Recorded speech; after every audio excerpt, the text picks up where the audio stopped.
Welcome back. Welcome back. Welcome back, everybody, to another chapter, sort of the final chapter of Hazardous Technology and the Minds Who Make It, written by Ukulele Villain and read by yours truly, Free Wada.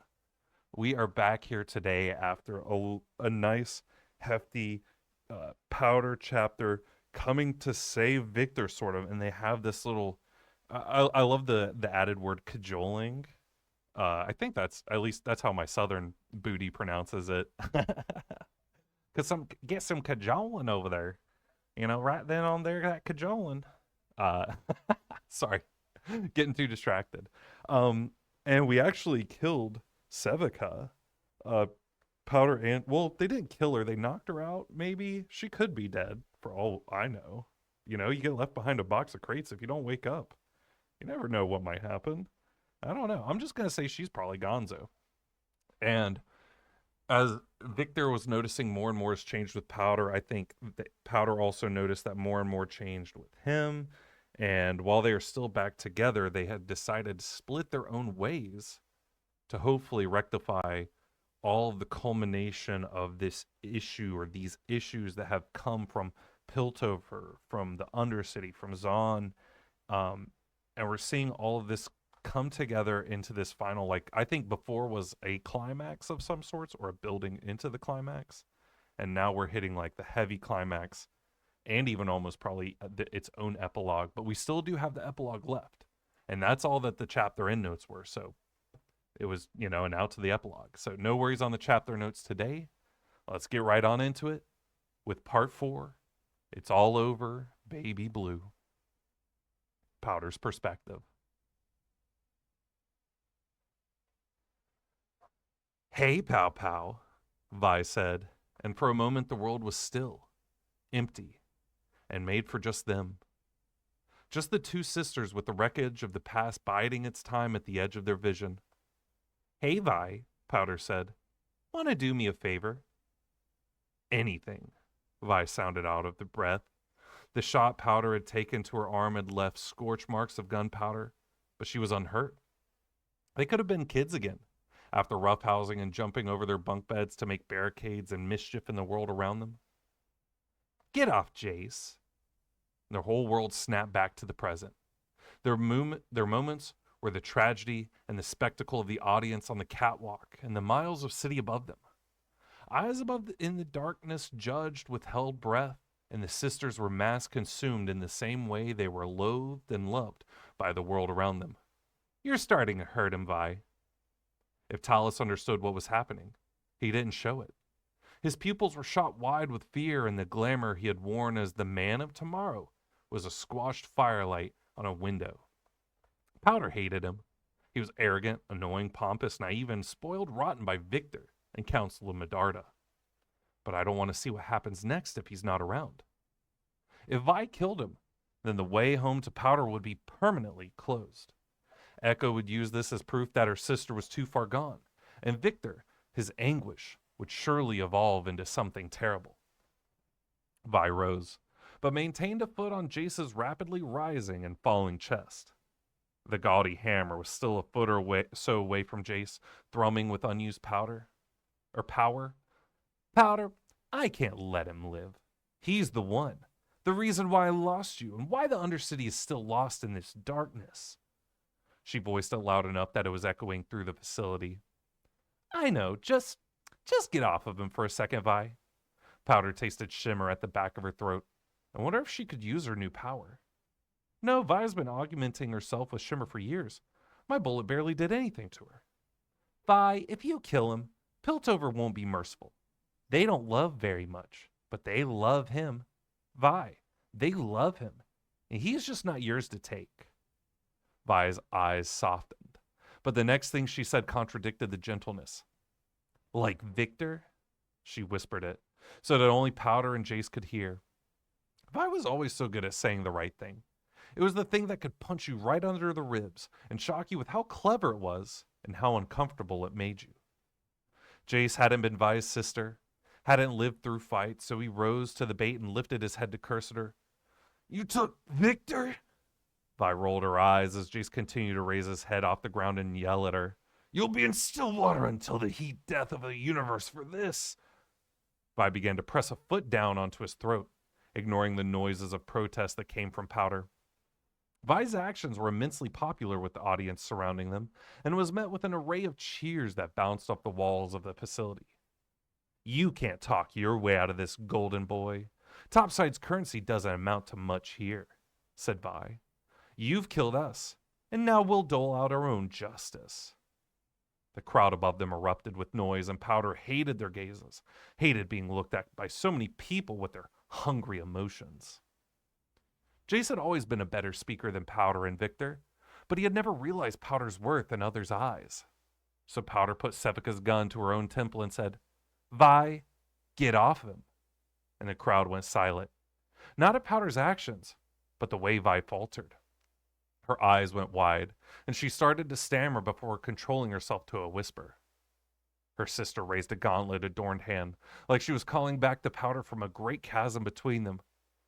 Not again! This time, I don't think all the shimmer in the world could save me. Powder was getting extremely good at slapping death and getting slapped back in turn. She wondered how far she could push it, and how much she really had left in her.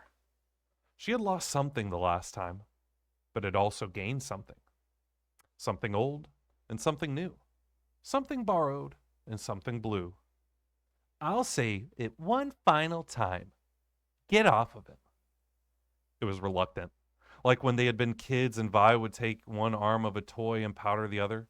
Vi could hold on for dear life. She was stronger, bigger, and equally as stubborn as Powder.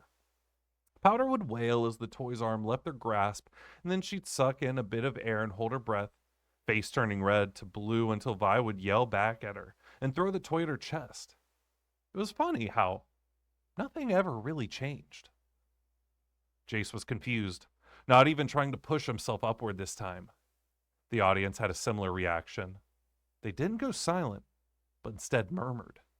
They wanted to understand what was going on. In the corner of Powder's eyes, she saw Jace push to his knees. Vi watched him then stand. Her face had gone still and motionless. Powder slinked between them and said, Jace, run. But Victor would want me. Go? Just go, Jace. Just listen to me. I'm trying to save you. I am trying to save you. It would have been easy just to let him die. He had only ever been an obstacle for her. His tall shadow had cast far and been in the way of her ever feeling like she belonged in Piltover. The building blocks of her connection to Victor and her work with Hextech were also wrapped in Jace. A long time ago, right at the start of nothing ever going right ever again, Jace had arrived at Victor and Powder's flat with a live lobster and too much fine food.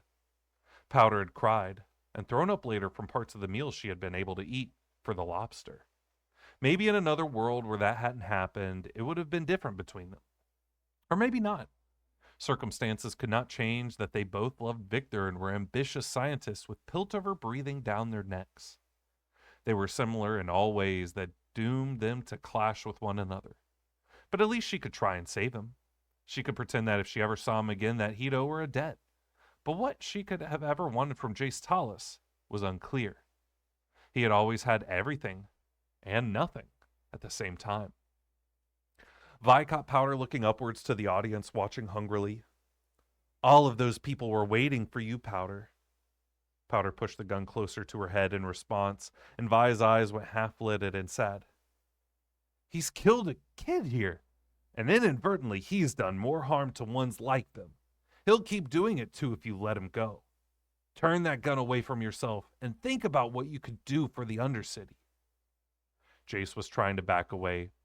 Finally, he lifted the hammer and broke out into a run towards the tunnels. Vi was still talking to Powder as his heavy footfalls thundered through the corridors.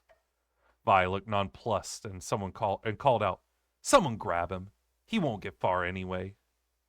The noise of heavy footfalls on catwalks and corridors confused Powder as to who was running where. She wondered how many loyal followers Vi had. Powder still had the gun to her head, but wondered if Vi was just humoring her now. You can't ever let just anything be. She was feeling the momentary control she had once slipping through her fingers. On the stage, she wasn't likable. not the star of the show or even second fiddle. I wasn't going to kill him, Powder, Vi spoke levelly, like she hadn't just been using Jace's pride and face like a punching bag. He can help with the hex tech in ways that your Illuminary friend can't. To Powder, there was a small victory in thinking that Vi was a terrible liar.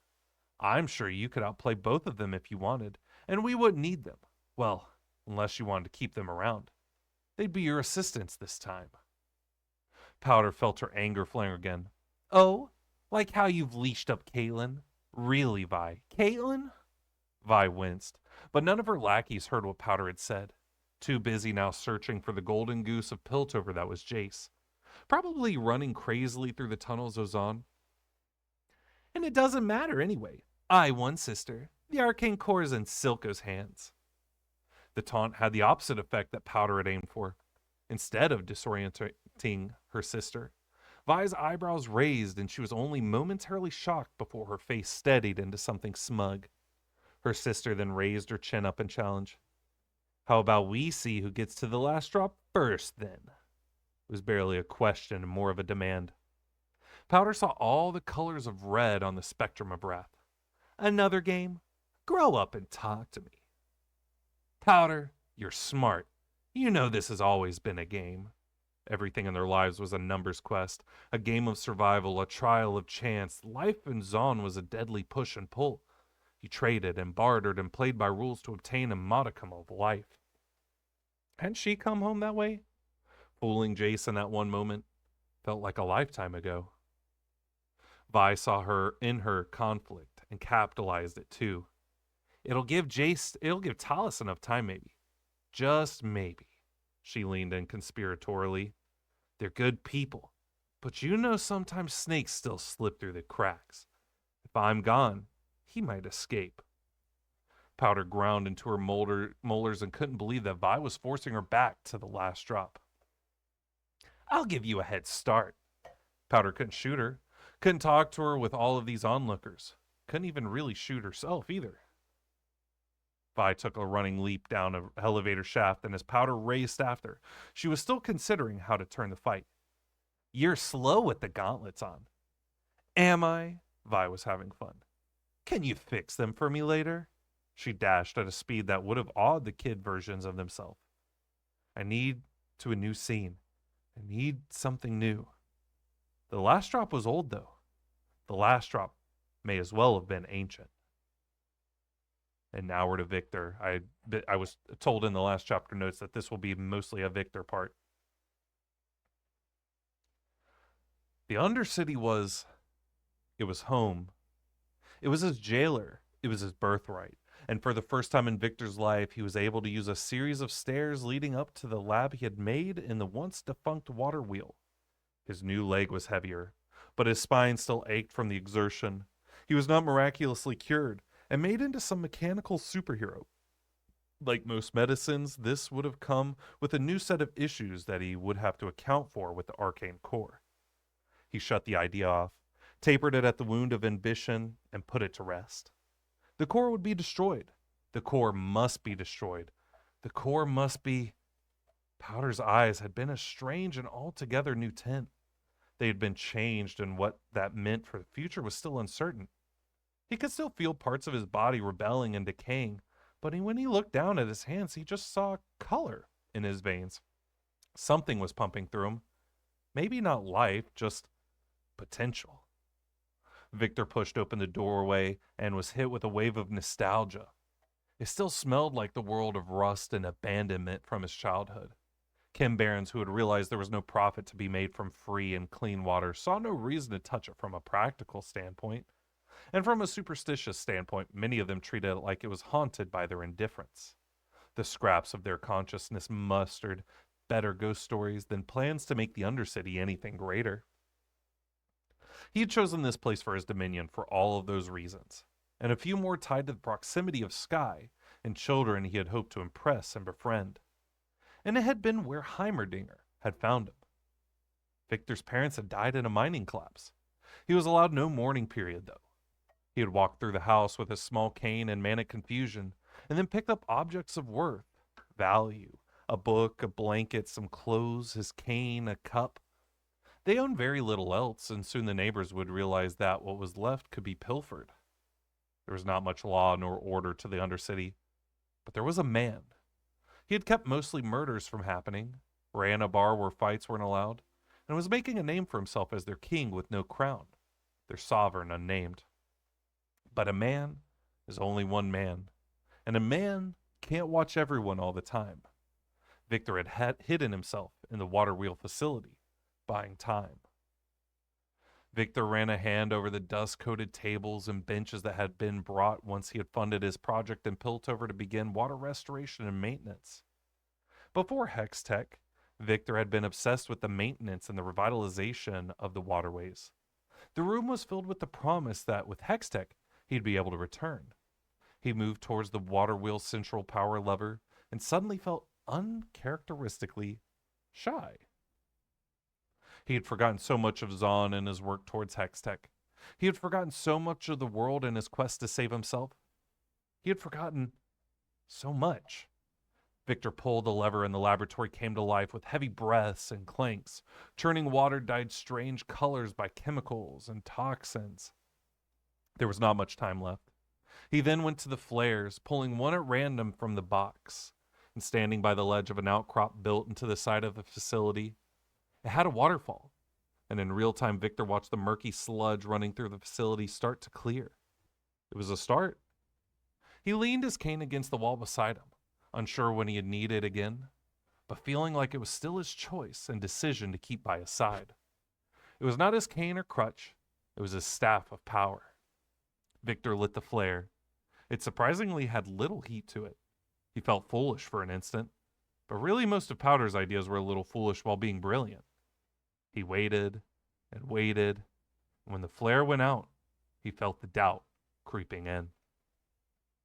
Am I interrupting? It was Jace. His hair was ruffled and his clothes were disheveled like he was again sitting in a chair while Enforcer searched his apartment after an explosion that had jettisoned fate into motion. But all of it was him plus some strange new accessories. He had a Hextech tool in his hands. It was a hammer with its handle partially bent at a strange angle. The mechanism was sparking and lit up a space of Victor's lab. Victor stupidly said, "Your coat is very nice." He couldn't believe Jace had come for him, and he could not articulate why. Jace looked at it like he had completely forgotten what he was wearing or what he had planned to do. He couldn't even finish his sentence because Victor had hobbled over to throw his arms around his shoulders. Every bit of him seemed cut and dislodged from a once comfortable roll. As Jace moved closer, Victor felt himself flinch. Was it not clear to Jace what had happened to him? Something enough happened to him that he does not see my arm, leg, or my illness. Victor had not been gone long, but he knew that this was the last moment before their relationship changed. Too much had happened. He would have to tell Jace what he had done to himself, and it was naive to assume anything could pause the ongoing track towards the catalyst they were on. Give me this moment that I did not have with Powder. Jace returned the embrace and then pulled away, and it was over. Now what may come would. Victor prepared for the next chapter of his life, surely a short one. After the end of the embrace, Jace attempted to touch a puffy bruise on his face. "I'm sorry. Came to save you and nothing makes sense anymore." He was apologizing in circles, distressed and clearly not all of himself. Victor realized that his friend was remorseful. "I am safe for now.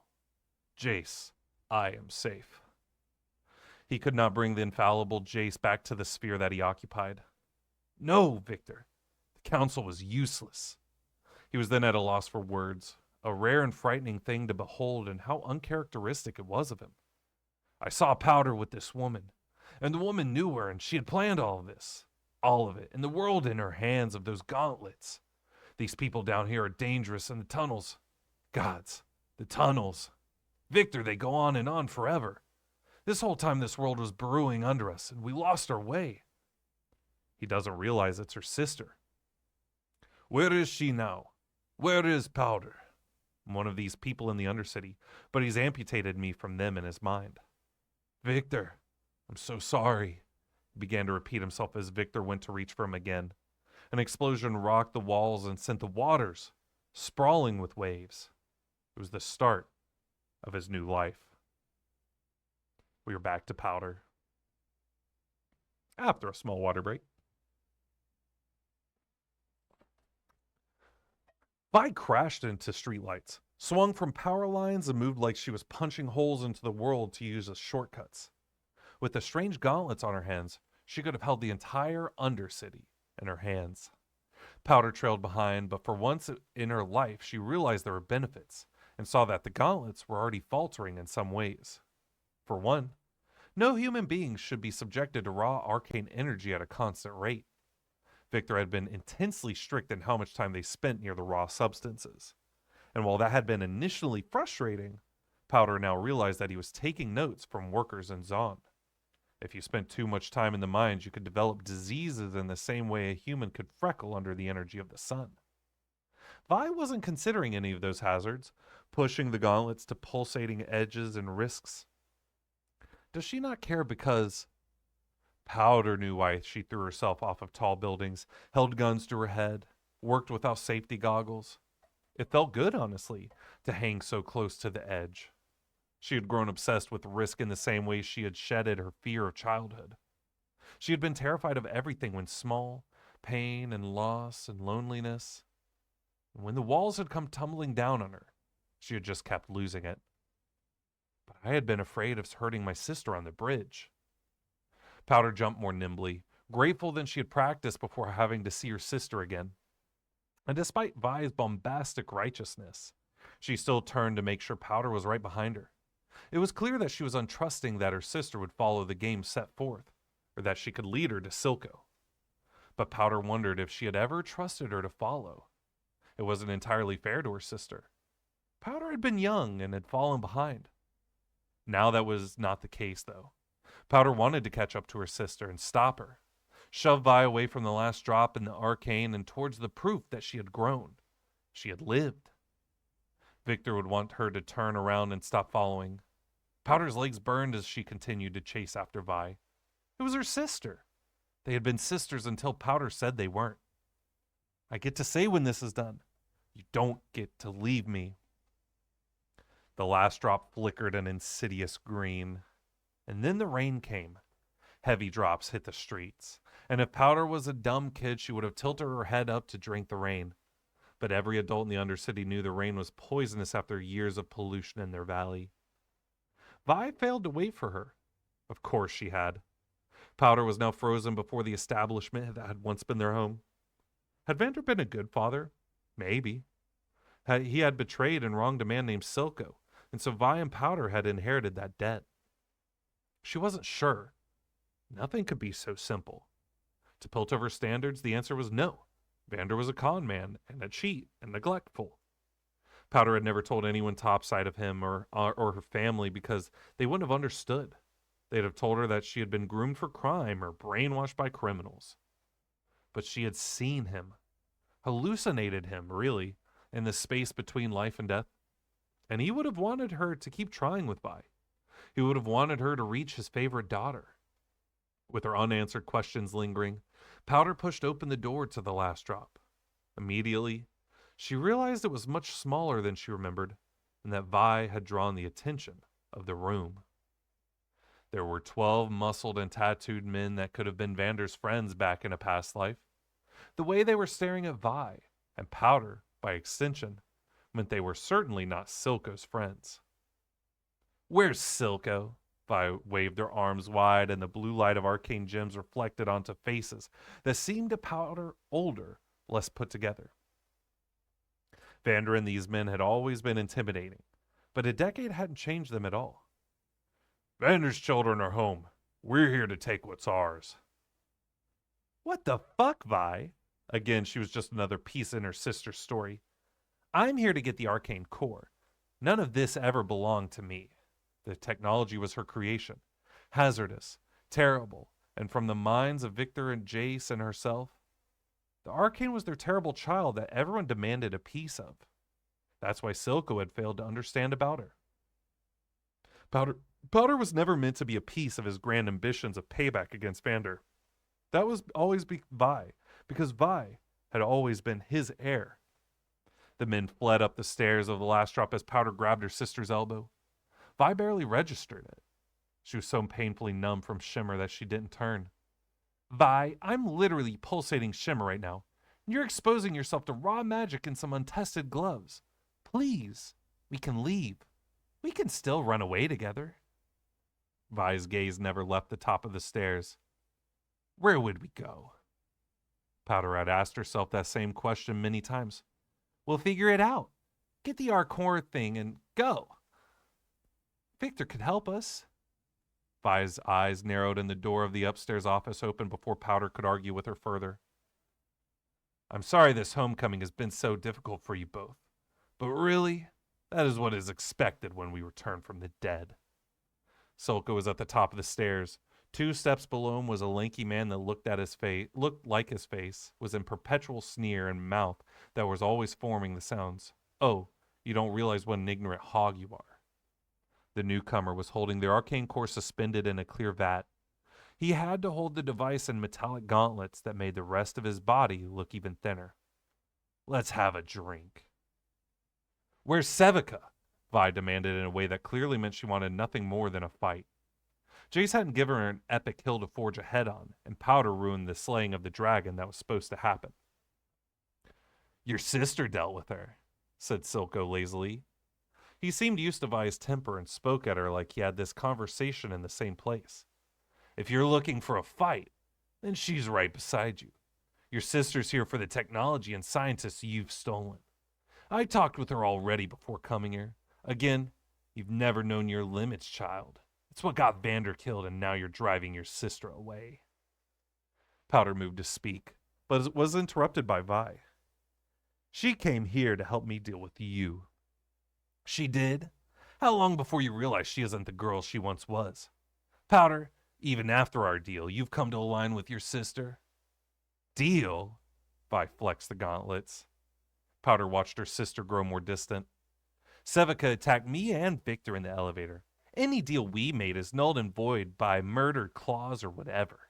Oldest rule of humanity and the Undercity, Silco. Vi had turned to look at her with naked disbelief and scorn.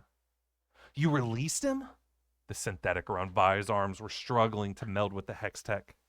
Everything was humming and squealing with energy. Powder, why didn't you just come to me? Talk to me. Her sister was staring at her, eyes flickering and brimming with all the worst looks. Because she's clever. Knew you were going to destroy everything, including the ones she covets. Silco had led them to this. He wasn't strong, fast, or even the smartest among them. He had just dreamed and believed more, and through his belief, he had made the world bend to the knee of his will.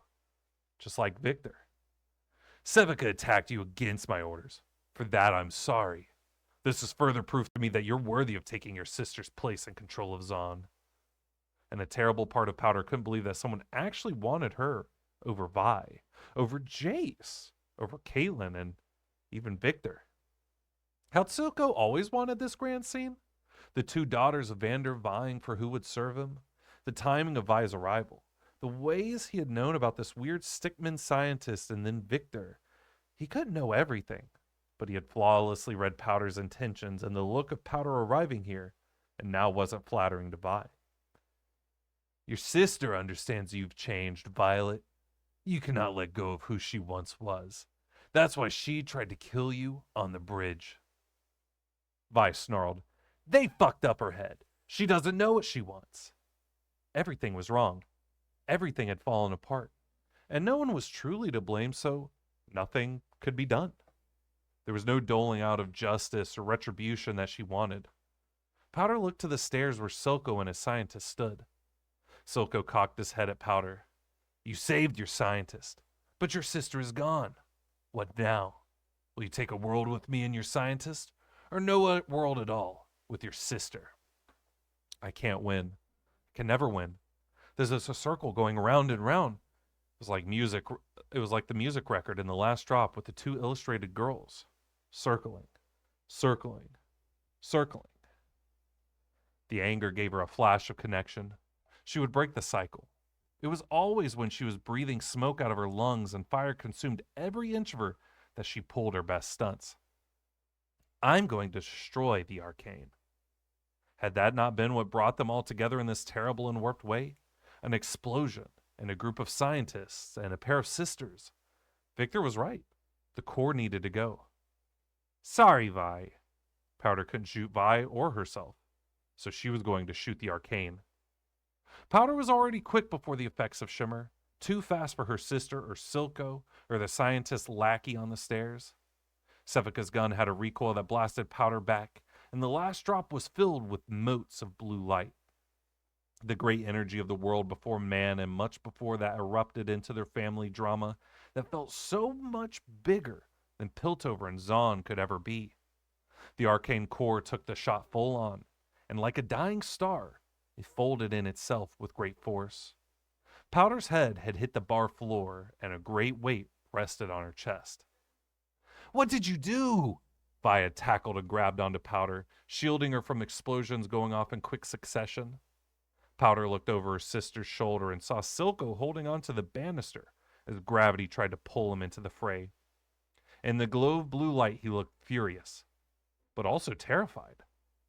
Powder had put the fear of the gods into the king's heart, and he was no more powerful than she or her sister. The only thing keeping Vi and Powder from flying into the pull of a blue monstrosity, an open maw of energy, was Vi, forcing the gauntlets to dig its fat and mechanical digits into the floor. What did you do, Powder? Powder let out a cackle. How could no one else see how funny the world was when every day all you were was terrified? I'm helping Vi. How else could they win? This was what Vi had wanted from all this technology destruction. Was she not impressed? Was this not the goal her sister had yearned for? Vi couldn't understand. She shook her head as bar chairs, glasses, and everything not held down flew into the void of the arcane. The scientist who had been holding the arcane core was no more as well. Perhaps he had never existed at all. Powder had finally won this moment. Vi, I love you. It's going to be okay. This is my toast to the new us, was what she had wanted to say to her sister for so long. Vi hadn't abandoned her, and Powder wouldn't do the same. They had changed, but they were always going to be sisters. But then Vi caught sight of Silco, struggling and terrified, and when she looked back, Powder realized that despite the many ways she had changed, she was still very much Vi. And Vi always was the hero and always had the last word. Vi leaned her head against her sister's and whispered, You're right.